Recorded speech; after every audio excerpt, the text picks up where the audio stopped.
বাংলাদেশের সাথে পাকিস্তানের খেলা, ঠিক আছে ভাই, পাকিস্তানের প্রতি মানুষের একটা সফট কর্নার থাকতে পারে যে একটা সময় বাংলাদেশ পাকিস্তান একসাথে ছিল, ওইখান থেকে তাদের প্রতি একটা দুর্বল দিক থাকতে পারে। কিন্তু বাংলাদেশের সাথে পাকিস্তানের খেলা, বাংলাদেশের মাটিতে আপনি বাংলাদেশকে সমর্থন করতে যাচ্ছেন না, আপনি খেলার মাঠে পাকিস্তানকে সমর্থন করতে যাচ্ছেন, এমনকি পতাকা কিনে নিয়ে যাচ্ছেন। খেলা হারছেন, খেলা হারার পর আপনি কি বলতেছেন? বিডি ক্রিক টাইম এই জিনিসটা প্রচার করছে। আমার কথা বিশ্বাস না হলে বিডি ক্রিক টাইম চ্যানেলে আপনি দেখতে পারেন। আপনি বলতেছেন আমরা আমাদের ভাইয়ের কাছে হারছি, এটা কোনো ব্যাপার না, আমরা হাইরেও খুশি। এই ধরনের মনমানসিকতার মানুষ বাংলাদেশে অনেক মানুষ আছেন, অনেক মানুষ, শুধুমাত্র আজকে না, বিগত বেশ কয়েক বছর ধরে যখন পাকিস্তানের সাথে বাংলাদেশে খেলা হয়, এই যে একটা আলগা পিরিত বাংলাদেশের মানুষ দেখায়, কেন দেখায়? কেন দেখায়? দেশপ্রেম বলে কি আমাদের কিছু আছে? খেলার প্রসঙ্গে চলে আসি। গতকালের খেলা আমরা কেন হারছি? এখন আমরা কি সিরিজটা জয়লাভ করতে পারবো? যেখানে প্রথম ম্যাচে আমরা দুর্দান্তভাবে জয়লাভ করতে পেরেছিলাম, কিন্তু দ্বিতীয় ম্যাচে এমন কি হইলো যে আমরা দুর্দান্তভাবে পরাজিত হইলাম। যখন তারা ব্যাটিং করতেছিল, খুব সুন্দর মতো তারা ব্যাটিং করতে পারছে, প্রথম উইকেটে তারা 100 রান নিয়ে গেল, এমনকি শান মাসুদ যে কিনা 170 স্ট্রাইক রেটে 50 করতে পেরেছিল, এমনকি নাহিদ রানাকে 4 ছক্কা মারতে পারলো। আমরা তো পিচ দেখলাম গ্রিন উইকেট।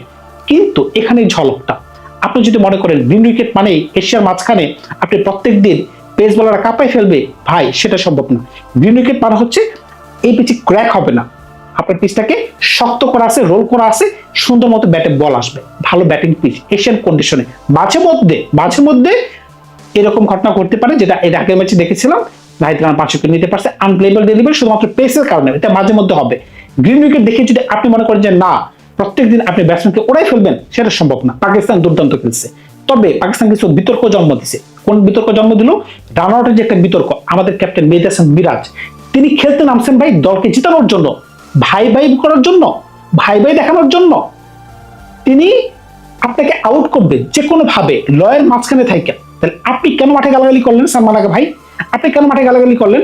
সবাই কেন ক্ষিপ্ত হয়ে গেল?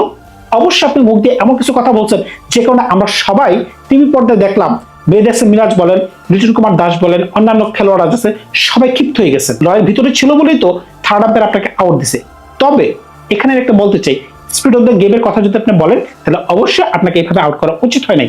তবে থার্ড আম্পায়ার যদি লটাকে আরেকটু ভালোভাবে অ্যানালাইসিস করতেন, তবে এটাকে আউট নাও দিতে পারতেন। কোন হিসেবে? যদি কোনো বলার, যদি কোনো ফিল্ডার রান নেওয়ার সময় যদি কোনো ব্যাটসম্যানকে বাধাগ্রস্ত করে, এর কারণে যদি তিনি সঠিক সময় যদি ক্রিজে পৌঁছাতে না পারেন, তখন কিন্তু ওই ব্যাটসম্যান আউট হয় না। এটা কিন্তু লয়ের মাঝখানে আছে।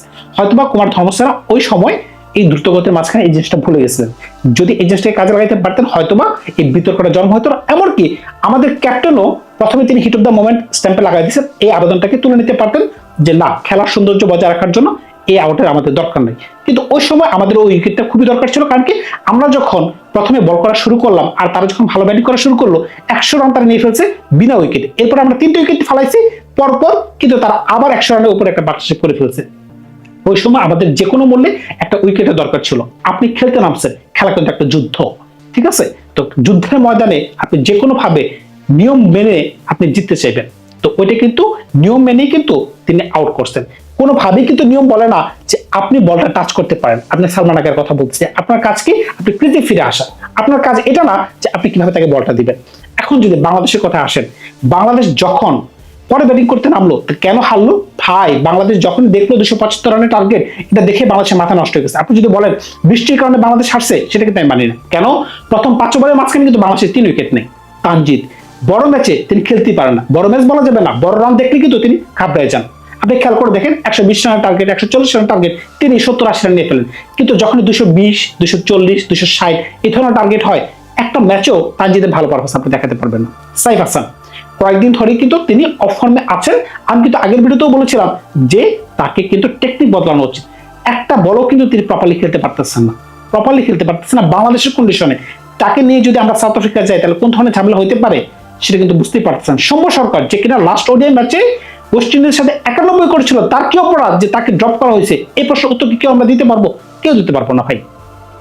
আমাদের সাবেক ক্যাপ্টেন লর্ড শান্ত, ইনসুইং বল আপনি ব্লক দিবেন, আপনি জাস্ট ঠ্যাক দিবেন, আপনি ঠ্যাক দিতে পারতেছেন না। আপনার ব্যাটের মাঝখানে বিস্তর ফারাক, বলটা স্ট্যাম্প করে যাচ্ছে। লিটন কুমার দাস দুর্দান্ত খেলতে পারতেছেন, আপনি স্ট্রেট ব্যাটে খেলেন, আপনি সুইপ শট মারলেন, তবে এটা একটা আনলাকি শট ছিল। ওই শটটা যদি ব্যাটে লেগে যেত সুন্দরই হতো। এই প্রসঙ্গগুলো যদি বলেন, বাংলাদেশ কিন্তু খুব বাজে খেলে আউট হয়ে গেছে, খুব বাজে মানে খুব বাজে, নিচের দিকে কোনো ব্যাটসম্যান তো দাঁড়াইতে পারেনি। আপনি আফিফ বলেন, এতদিন পর আপনি জাতীয় দলে ঢুকছেন, একটু ধরে সে খেলেন, আসলে সম্ভবই না। যখন বৃষ্টির পরে যখন নতুন করে রিভাইজ দেওয়া হলো, তখন কিন্তু অত্যাধিক পরিমাণ রান রেট বেড়ে গেছে, কারণটা কি আমরা কিন্তু প্রথমে 3টে উইকেট হারাই ফেলছি। এখন আজকের ম্যাচে যদি আমরা জয়লাভ করতে চাই, তাহলে বাংলাদেশ কি করা উচিত? ভাই, বাংলাদেশে ভালো খেলতে হবে 3টা ডিপার্টমেন্টে, বোলিং এ, ফিল্ডিং এ, এমনকি ব্যাটিং এ। ব্যাটিং একটা পরিবর্তন কমন, কোন জিনিসটা কমন হতে পারে? সৌম্য সরকার আছে জাতীয় দলে ঢুকবেন কোন জায়গায়? সাইফের জায়গায়। এখন বোলিংটা আপনি যদি খেয়াল করেন, বোলিং আমাদের কি পারফেক্ট আছে? রিশাদ 8 নম্বর পজিশনে কি ভালো ব্যাটিং করতে পারতেছেন? আমার তো মনে হচ্ছে না। তাহলে রিশাদদেরকে জায়গা হবে? অবশ্যই হবে। তাহলে নিচের দিকে কি বোলিং একটু কমানো উচিত? অবশ্যই কমানো উচিত। কিভাবে? যদি আপনি 50 ওভারের খেলা যদি বড় ইনিংস খেলতে না পারেন, তাহলে কিন্তু আপনি ফাঁসে যাবেন। 50 ওভারের খেলাটা কোন ধরনের ক্রিকেট? আপনি খেয়াল করে দেখেন বিরাট কোহলি কেন এত সাকসেসফুল, আপনাকে মাথায় রাখতে হবে। 50 ওভারের খেলায় আপনি যেন 20 থেকে 30 ওভার ব্যাটিং করতে পারেন। প্রপার ব্যাটসম্যান যারা লিটন কুমার দাস, যারা তানজিদ, যারা শান্ত, টপ অর্ডার ব্যাটসম্যান, 20 থেকে 30 ওভার যেন আপনি ব্যাটিং করতে পারেন, তাইলে কিন্তু আপনার 70 থেকে 100 রানের মতো ইনিংস আপনি খেলতে পারবেন। টি20 ফরম্যাট ভিন্ন একটা ফরম্যাট, এখানে আপনার 15 বল খেলতেই হয়। 15 বলে যদি আপনি 40 রান নিতে পারেন, আপনি দুর্দান্ত খেলছেন।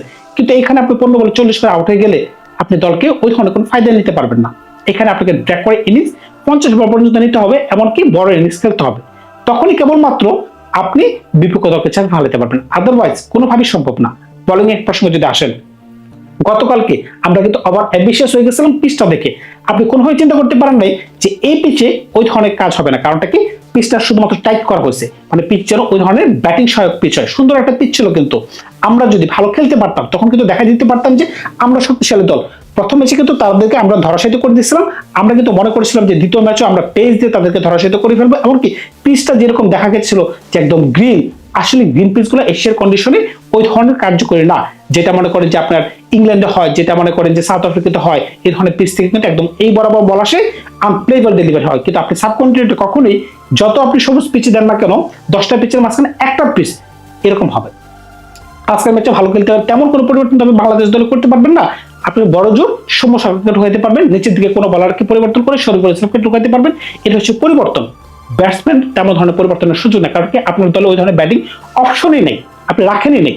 আমাদের দলে ওই ধরনের ব্যাটসম্যান আমরা রাখিয়ে নেই, যার কারণে অনেক আমরা বের করে দিচ্ছি। কিন্তু তিনি বিগত 2 বছরে সর্বোচ্চ ভালো স্কোর করতে পারছেন ওডিআই ফরম্যাটে।